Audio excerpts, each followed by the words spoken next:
You may have wondered and often asked yourself, who really decides what we learn and what we are taught to ignore?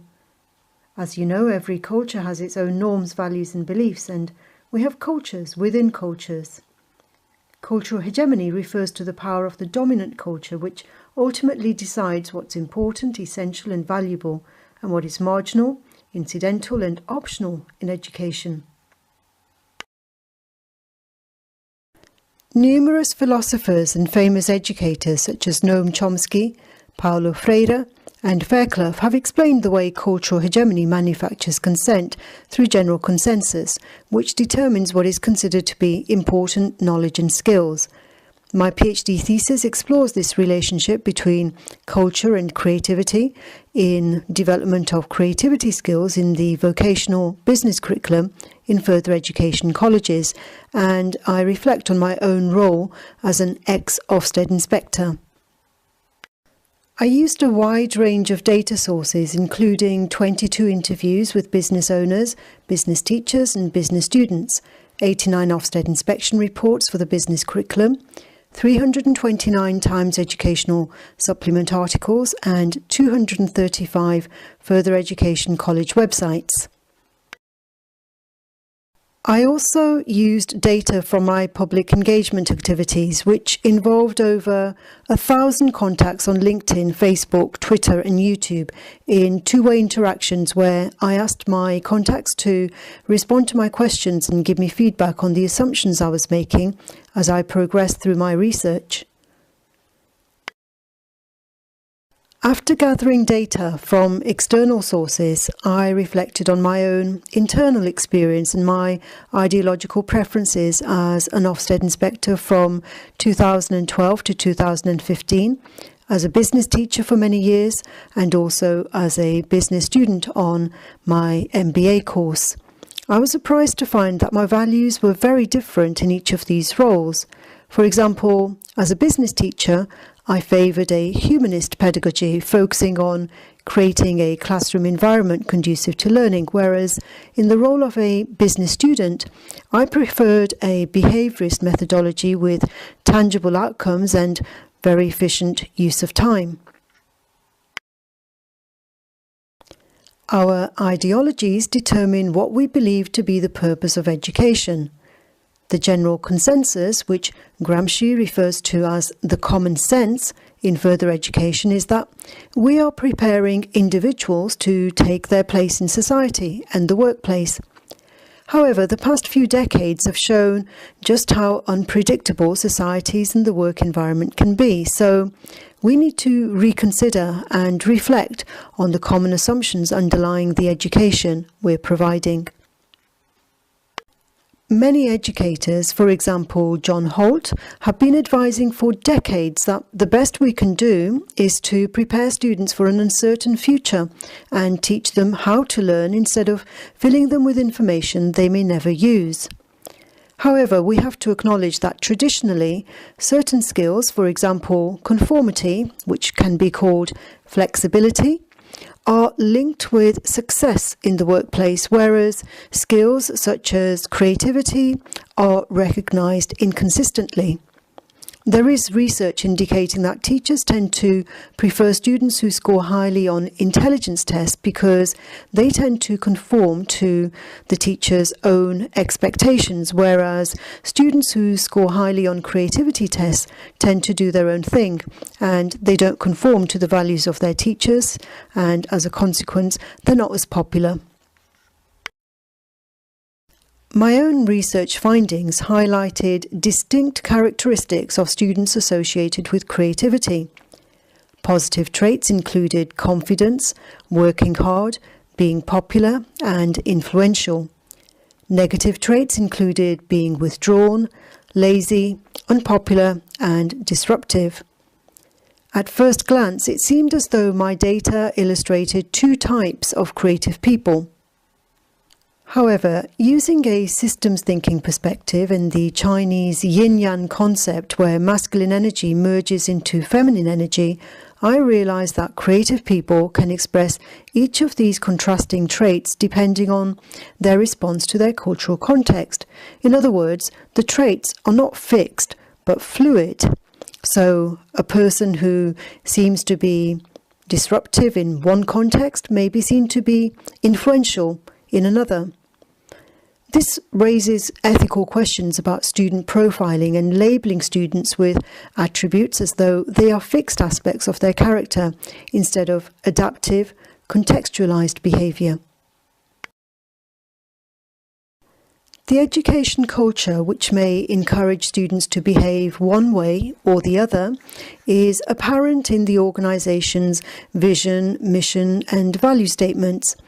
The vision statement usually expresses how the organisation intends to add value to the community. The mission statement expresses its reason for existing, and the values indicate its top priorities and strategies. Based on my analysis of 235 college websites, I found that 33% of them recognise the value of respect in their cultural statements. In contrast, only 7% specifically prioritise the value of creativity. In other words, out of 235 colleges, only 16 recognised creativity as part of the college culture in its vision, mission and value statements. Cultural hegemony exerts its power and influence to maintain the status quo through surveillance. The French philosopher Foucault used the metaphor of the panopticon to explain how surveillance disciplines and punishes. The panopticon is an architectural design used in prisons where there's a glass tower in the centre surrounded by prison cells with glass walls around the perimeter. Foucault calls this central glass tower the eye of power. In this architectural design, people feel that they are being watched even when the central glass tower is in fact empty. Similarly, the metaphoric glass tower of Ofsted exerts a controlling gaze which is pervasive in its influence throughout the world of further education in England. As in the panopticon, everyone is watching everyone else and at the same time being watched through statistics, reports and focus groups. So even when Ofsted inspectors are not physically present, the inspection system manages to exert its power through what Foucault calls its regimes of truth. One of these regimes of truth are the national average statistics for success rates in further education colleges. These are used to normalise education through benchmarks, comparing the performance of each college with the norm, which is the national average. Colleges are expected to remain significantly above the national average, aiming for 100% success rate. Falling significantly below national averages triggers a response from what Foucault calls the eye of power, and it can result in Ofsted inspectors being sent in to exert their discipline accordingly. This normalisation doesn't take into account the personal needs of the students, and it doesn't account for the cultural context in which they are performing. In addition to normalisation, cultural hegemony exerts itself in the drive towards standardisation. So-called best practice teaching strategies have become ritualised in lesson planning and lesson delivery. For example, teachers are expected to set SMART goals, which are often limited to tangible, evidence-based outcomes related to successful completion of the course. Through SMART goals, it can be very difficult to evaluate learning which is invisible, creative, and likely to express itself in the long term rather than the short term. As a result, that kind of learning becomes incidental and marginalised rather than a priority. The teaching profession is increasingly reliant on performativity, which includes measuring the performance of teachers through graded lesson observations and linking their performance, albeit implicitly, to the outcomes achieved by their students in terms of qualifications and grades. When we are led to believe that performativity is common sense through cultural hegemony and general consensus, it pressurises teachers to focus narrowly on exam preparation and completion of course assignments. One of the themes I identified in my own data is that the constant surveillance and performativity creates fear, stress, and anxiety, which is not conducive to creativity. Existing research shows that pressure to perform blocks creativity. State-funded education is usually under pressure to prioritize efficiency and to demonstrate good value for money. This leads many teachers to resort to overusing textbooks and pre-planned materials when they feel overworked or they don't have enough time to be creative. It's often much more efficient to tell students what they need to know instead of guiding them to find out for themselves. Learning creatively just takes too long. Business in a capitalist society thrives on competition, so we could say it's common sense that we teach our business students to be competitive. However, some researchers have warned that competition may inhibit learning if it stimulates too much fear, anxiety, and stress. Although the relatively small number of students who usually win competitions gain in confidence, we need to weigh this against the relatively large number of students who don't often win and therefore lose confidence in their skills. The constant losers may learn to continuously compare themselves unfavorably with their peers. By training them to become accustomed to not winning, we may be setting them up for failure in a competitive business environment where they expect to lose and they leave school having an image of themselves as not being very good at winning in competitions, similar to people who define themselves after they've left school as not being very creative. But what does a creative person look like? Well, what kind of image do you have when you think of a creative person? In a diverse society, our image of the kind of people we expect to be creative will be very different, and certain roles seem to be reserved for those who fit our image for the type of person we expect to occupy that space. Someone who doesn't fit our image of being creative may be accused of not fitting in or rocking the boat, whereas someone who does fit the image with the same behaviour may be praised for having good ideas and bringing a fresh perspective to the organisation. In further education colleges, I expected to find a high level of sensitivity and awareness of equality and diversity to avoid such unfair biases. However, I was disappointed to find that only around half of the 89 Ofsted reports that I analysed suggested that equality and diversity is being promoted well in further education colleges. I was also disappointed to find that 40% of these reports suggested that equality and diversity are not being promoted well. This may be a weakness in the way Ofsted reports are written and interpreted. Alternatively, the findings may indicate that, despite the existence of an equality and diversity agenda, evidence that it's actually being implemented remain low, which undermines trust and therefore creativity. In addition to lack of trust, the lack of a shared language around creativity in the business context causes challenges that undermine development of creativity skills. For many of my students, adding pictures and colourful titles using word art to their work was an expression of creativity. On the other hand, as a business studies teacher, I was expecting an element of surprise, originality, and what they call a unique selling point in business jargon. In order to bridge this gap in communication, I synthesized some of the existing research on the subject and highlighted various attributes to describe a comprehensive concept of creativity. I used a systems thinking approach to synthesize my research findings, looking for patterns and relationships to connect the dots. One of the criticisms of this approach is that it doesn't clearly consider relationships of power. In fact, the systems thinking perspective is that if we position different people at a particular location in the system, they will invariably behave in the same way. In other words, in order to change behaviour, we need to change the system. However, the power exerted through cultural hegemony is not centralised, it's dispersed.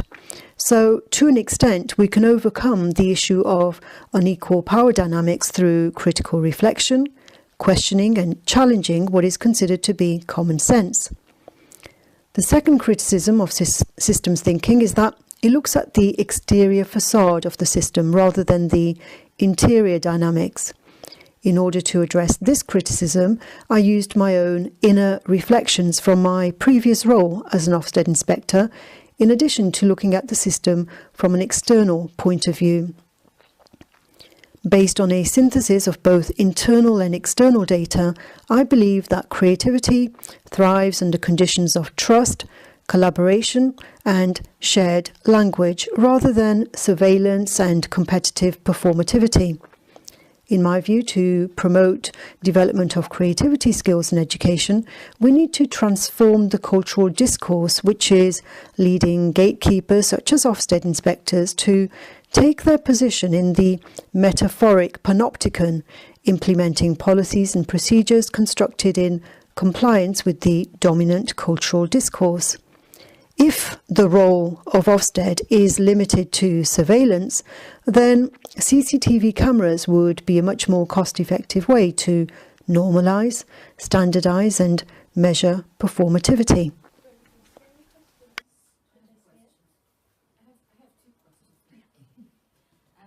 The one question was, you said that as a business student you had a different pedagogical view, and as a business teacher you had a different pedagogical view.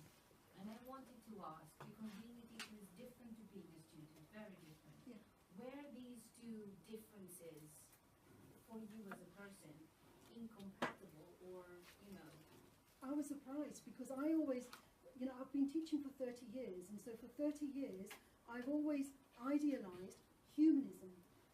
I always thought I'm a humanist teacher, and I thought I was a humanist student as well. But when I reflected, I realised that all my negative experiences of education is when I felt, well, what did I learn? I don't know what I learned. So I realised that what I wanted was tangible outcomes, and I wanted value for money. I wanted to, I've made all this investment in coming to class, I've spent all this money and my time, what have I got for it? That was very much of a behaviourist.